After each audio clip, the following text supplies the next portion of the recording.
નમસ્તે ઓલ. તો આજે આપણે વાત કરીશું એવા એક દર્દીની જેમને ઘૂંટણમાં બહુ વખતથી પ્રોબ્લેમ હતો. એમને અમદાવાદ બેન્કસ વાસ્ક્યુલર હોસ્પિટલમાં આવીને મોડર્ન ટેકનોલોજીથી ટ્રીટમેન્ટ કરાવી, જેનું નામ છે જેનિક્યુલર આર્ટરી એમ્બોલાઇઝેશન.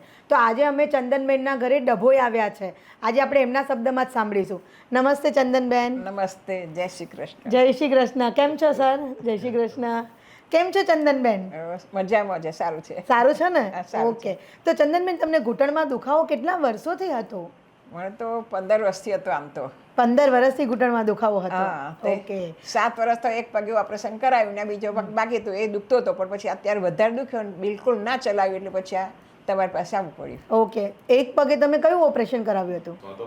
સોધો બદલાય આખો. સાંધો બદલાવ્યો, જોઈન્ટ રિપ્લેસમેન્ટ કરાવ્યું હતું. તો બીજા પગે તમે કેમ સાંધો ના બદલાવ્યો અને આ મોડર્ન ટેકનોલોજીથી ટ્રીટમેન્ટ કરાવી? બીજા પહેલા પગે મને બહુ અઘરું પડ્યું. 6-7 મહિના તો હું ચાલતી ના થઈ. આ સાંધો બદલ્યો એમાં ચલાતું જ નહોતું ના, તમારાથી? ચલાય પણ ધીમે ધીમે ચલાય, દુખાવો રહે, બધું જ રહે. અચ્છા. ત્યાર પછી તરત સારું થયું પાછું. ઓકે. એટલે તો એટલું તમે લાંબુ અને દવાઓ ગોળીઓ પણ બહુ ખાવી પડી, દવા બહુ ખાવી પડી એમાં. આ જ્યારે સાંધો જ્યારે બદલ્યો તમારી ત્યારે? દવામાં તમારા ઓપરેશનમાં મારે બિલકુલ ગોળી નથી લેવી પડી, તમે અચ્છા. દવાખાને નથી આપી. ઓકે. તો તમે બેન્કસ વાસ્ક્યુલર હોસ્પિટલમાં કેવી રીતના પહોંચ્યા હતા? એ પોતે અમેરિકા જવાનો હતો ઓકે. અને એમને આવી વાત ખબર પડી ને હા, કે હા. તમારે આવી ગયું, ઓપરેશન કરાવ્યું ને 5મે જ દિવસે અમેરિકા જતો રહ્યો પાછો એ. અચ્છા. એટલે હું જાતે એમને ઘેર જઈને પૂછી આવી. ઓકે, હું ને મારા બાબા ઓકે. ગાડી લઈને જ ગયો અને મેં કીધું ચાલ હા. આપણે પૂછી આવીએ. હા, પછી હા, એ પાછા અમારે ઓળખીતા એટલે વિશ્વાસ આપણને બેહે તો મુક આપણે જઈએ. ઓકે. ઓકે. એટલે તો પછી પછી હું વડોદરા આવી. હા, અને બરોડા તમે કન્સલ્ટેશન કરાવ્યું? હા, બેન પાસે પહેલું બેનને બધું ચેક કર્યું, એક્સરે ઓકે. લીધા અને ચેક હા. કર્યું બધું. ઓકે. ઓકે. તો તમે એવું વિચાર્યું કે મારે આ ટ્રીટમેન્ટ જ કરાવવી છે, તો તમે ખાલી જાનકીબેને તમને કયું, કોઈ રેફરન્સ આપ્યો, તો એના પરથી તમને કેમ તરત એવું વિચાર આવ્યો કે મને આ ટેકનોલોજી કરાવી છે? મને 2-3 જણે કીધેલું, અચ્છા. પણ આ ઓળખીતા નીકળ્યા એટલે પછી મેં ત્યાં જઈને આપણે પૂછી આવી. ઓકે. ને કે બીજા બેન એક મને કીધું કે મારા ભાઈએ કરાય છે ને તે અમેરિકા જતા રહ્યા અને બધી જાત્રા હોય બહુ કરીને ગયા પાછા કે છે. અરે વાહ. એટલે અમારી જે મોડર્ન ટેકનોલોજી કરાવી ઘૂંટણની, હા, હા, એના એમાં. પછી જાત્રાએ પણ ગયા હતા બધા? જાત્રાએ ફરી આવ્યા. અને જાનકીબેન થી છે ને બેસાતું પણ નહોતું નીચે. અચ્છા. હા, એ ઓપરેશન પછી તરત હરતા બધા ચાલતા થઈ ગયા. અરે વાહ. હા. તરત જ. ઓકે. પણ તમે ચંદનબેનમાં શું જોઈ રહ્યા છો? પહેલા એમને જ્યારે ઘૂંટણમાં એમને કહ્યું કે 15 વર્ષથી દુખાવો હતો, એક પગમાં ની રિપ્લેસમેન્ટ કરાવ્યું, એક પગમાં અમારી મોડર્ન ટેકનોલોજીથી જેનિક્યુલર આર્ટરી એમ્બોલાઇઝેશન કરાવ્યું ઘૂંટણમાં. એ નહોતું કરાવ્યું એ પહેલાં એમનામાં શું હતું? એમને કેવો દુખાવો હતો? દરરોજ તકલીફ જ પડે વળી, ગોળી લેવી પડે, દુખ્યા કરે, કામ ના થાય. અચ્છા. હા, રાત્રે ઊંઘ બી ના આવે એટલું દુખે ઓહો હો. એવું તારે. હતું. હા, ઓકે. તો હવે આ જે મોડર્ન ટેકનોલોજીથી ટ્રીટમેન્ટ કરાવી આરામ ઘૂંટણની, છે બિલકુલ. અને આ કરવાનું કારણ બીજું શું છે કે ઓપરેશન લફડું નહીં, દુખાવો નહીં, કોઈ અચ્છા. તકલીફ નહીં. ઓકે. ઓકે. કસરત બહુ અઘરી પડી. એટલે તમે ની રિપ્લેસમેન્ટ કરાવ્યું હતું? આમાં તો કસરત બહુ કરવી પડી. 1.5 મહિનો સતત સવાર બોલાવું. અમે 2 જ જણ ઘેર રહીએ, બરાબર? એટલે સાંધો બદલ્યો એની વાત કરો છો? હા, પહેલો સાદો અચ્છા. બદલ્યો એની. ઓકે. એટલે તમને સવાર કરાવ ત્યાં આવે ત્યાંથી આપણે રડું આવે દુખી થઈએ. અનબેરેબલ પેઇન થાય એમાં તો, અનબેરેબલ પેઇન થતું હતું. 8-10 મહિને ઠેકાણું પડ્યું જોઈન્ટ રિપ્લેસ. હા, જોઈન્ટ રિપ્લેસમેન્ટમાં બહુ અઘરું પડ્યું. એટલે બીજા પગને અમે કરાવ્યું જ ના, પછી ભલે દુખે કીધું. મેં કીધું કે તમે આ ફરી આવીને કરાવી જાઓ, પણ મેં કહ્યું, હવે તો મારે કરાવવું નહીં, એવું ચલવીશું કીધું. ઓહ, મારું વાંધો ઓકે. નહીં મગો. પછી આ બહુ દુખાવો થયો અને આ જાણ્યું એટલે તમારી પાસે અમે આવ્યા પછી. અને પછી આ તમે ઘૂંટણની નોન સર્જિકલ ટ્રીટમેન્ટ કરાવી? હા, નોન સર્જિકલ. ઓકે. કોઈ તકલીફ નહીં, હરે ફરે છે, કામકાજ કરે છે, દવા ગોળી લેવી નહીં પડતી. અરે વાહ. અને સર તારે? તમે? મારી તકલીફો ઓછી થઈ, અરે વાહ. કારણ કે પતિ તરીકે મારે સહાયતા કરવી જ પડે, બધા ઘરકામમાં મદદ કરવી પડે, હા હા, એ તો કરવું જ અને આ પડે. સારું થયું એટલું મારો લોડ ઓછો થયો. પણ હવે તમને કેવું લાગે છે? હવે સરસ ચંદનબેન જાતે કામ કરે છે? હા, સરસ સરસ. કરીએ કરવા થાકી જવાય છે અત્યારે ઉંમરના કારણે, ગમે તે હોય પણ થાક લાગી આવે. થોડો થાક થોડી વાર લાગે. કરીને બેસી જવું પડે, થોડી વાર ઓકે. કરીને બેસી ઓકે. જવું પાછું. પણ જે તમને પહેલા આપણે આ મોડર્ન ટેકનોલોજીથી ટ્રીટમેન્ટ નહોતી કરાવી ઘૂંટણની, એ પહેલા તમને બહુ જ દુખતું હતું એમાં? હા, દુખતું હતું. ચાલવાનું બંધ થઈ ગયું. સોદના છે ને અડધો કલાક ચાલુ. અચ્છા. આ સોસાયટીમાં હા, હરખો હા. રસ્તો ચાલુ પાછી. પણ અચ્છા. પછી ચાલવાનું બંધ થઈ ગયું. ચાલવાનું બંધ થઈ ગયું હા, હતું? પછી 15 દિવસ તો હું ચાલીને બે પછી આ જોવાનું ને એટલે પછી મેં કીધું ચાલો હવે તપાસ કરીએ આપણે, જો આ ઓપરેશન હેલું હોય તો આપણે આ જ કરાવીએ. પણ જાનકીબેને કીધું કે તમે જાઓ કરાવી જાઓ, કે છે વાંધો નહીં, આ કશું નહીં અચ્છા. થાય કે. અચ્છા.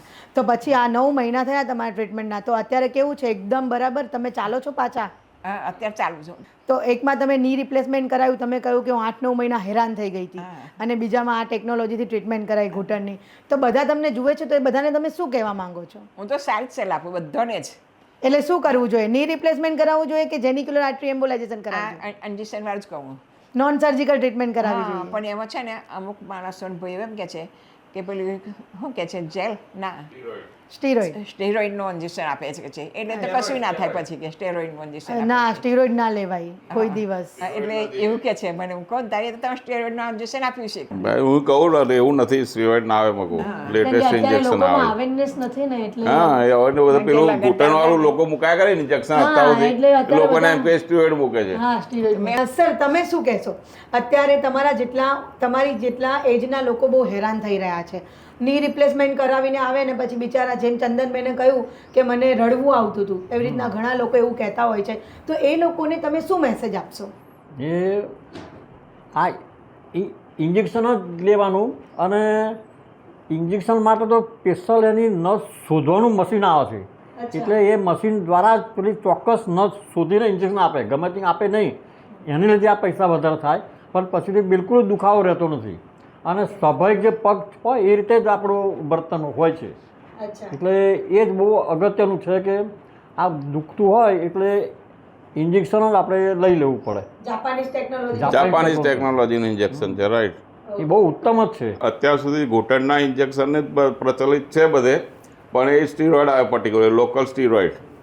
જ્યારે આ પ્રોસિજર અંદર આ ઇન્જેક્શન સ્ટીરોઇડ વાળું નથી, લેટેસ્ટ ટેકનોલોજીનું ઇન્જેક્શન છે કે જેની અંદર કોઈ આડઅસરો નથી કે ભવિષ્યમાં કોઈ તકલીફ કોઈ નથી, એટલે એમાં કોઈ પ્રોબ્લેમ નથી એમ. મેં મુકાયું હતું 800 રૂપિયાનું ફક્ત મૂક્યું હતું. હા એ સ્ટીરોઇડ 800 રૂપિયા. 800 રૂપિયા પણ એક જ દિવસ કામ ના આપ્યું મને તો. એક દિવસ આરામ ના થયો એનાથી. 7-8 મહિના ચાલશે પણ એક જ દાડો મારે કામ ના લાગ્યું, એવો જ પણ થયું મારા માટે. ઓહો અચ્છા. તો તમે સાંભળ્યું બધાએ ચંદનબેને કહ્યું કે એમને એક નીમાં ની રિપ્લેસમેન્ટ કરાવ્યું છે 8-10 વર્ષ પહેલાં, પણ એ ની રિપ્લેસમેન્ટમાં એમને બહુ જ પ્રોબ્લેમ થતી હતી. 8-9 મહિના તો એમને એક્સરસાઇઝ કરવી પડી હતી. ચંદનબેને કહ્યું કે ફિઝિયોથેરાપિસ્ટ આવે અને મને રડવું આવે, હું ડરી જતી હતી એમને જોઈને. એટલે આનાથી એમને બીજા પગમાં ની રિપ્લેસમેન્ટ ના કરાવ્યું, કેમ કે એમને બહુ ડર લાગી ગયો હતો અને એમને શોધતા હતા. અને કોઈ એમના એક રિલેટિવે અમારે ત્યાં જેનિક્યુલર આર્ટરી એમ્બોલાઇઝેશનથી ટ્રીટમેન્ટ કરાવી હતી.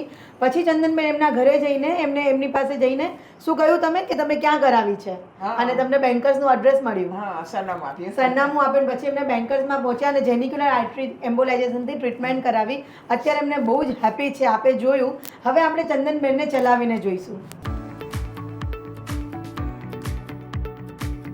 એક પગમાં ની રિપ્લેસમેન્ટ કરાવ્યું હતું તો 8 મહિના 9 મહિના એમને ઘરમાં જ રહેવું પડ્યું હતું. પણ જે જેનિક્યુલર આર્ટરી એમ્બોલાઇઝેશન જાપાનીઝ ટેકનોલોજીથી ટ્રીટમેન્ટ કરાવી વિધાઉટ સપોર્ટ, કોઈ લાકડી કોઈ એમને સ્ટેન્ડ વગર અત્યારે ચાલે છે આટલું. અને સોસાયટીમાં કેટલા રાઉન્ડ મારો છો તમે? 4-5 આટા મારું. 4-5 આટા મારી દો છો? અરે વાહ. 4-5 આટા સોસાયટીમાં મારી રહ્યા છે. એક સાથે 4 થી 5 આટા મારી શકે છે, એ પણ વિધાઉટ સપોર્ટ. બહુ સરસ ચાલી રહ્યા છો અત્યારે. વાહ. 83 વર્ષે આટલું સરસ એમને લાઈફ જીવે છે બીકોઝ ઓફ જેનિક્યુલર આર્ટરી એમ્બોલાઇઝેશન. જાપાનીઝ ટેકનોલોજીથી ટ્રીટમેન્ટ કરાવી છે. જો આપને પણ આવી ઘૂંટણની પ્રોબ્લેમ હોય તો અચૂક નોન સર્જિકલ ટ્રીટમેન્ટ અપનાવો અને ઓપરેશનથી દૂર રહો.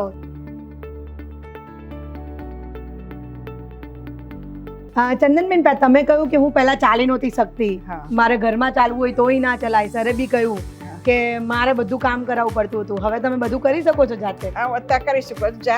આમ જમવાનું બનાવતી નથી પણ અડે હપ્તે બનાવી શકો છો. ઓકે. અને ચાલી શકો છો? હા, ધીમે ધીમે ચાલુ. અચ્છા, ધીમે ધીમે ચાલુ. તમે જોયું 83 યર્સ છે ચંદનબેનના.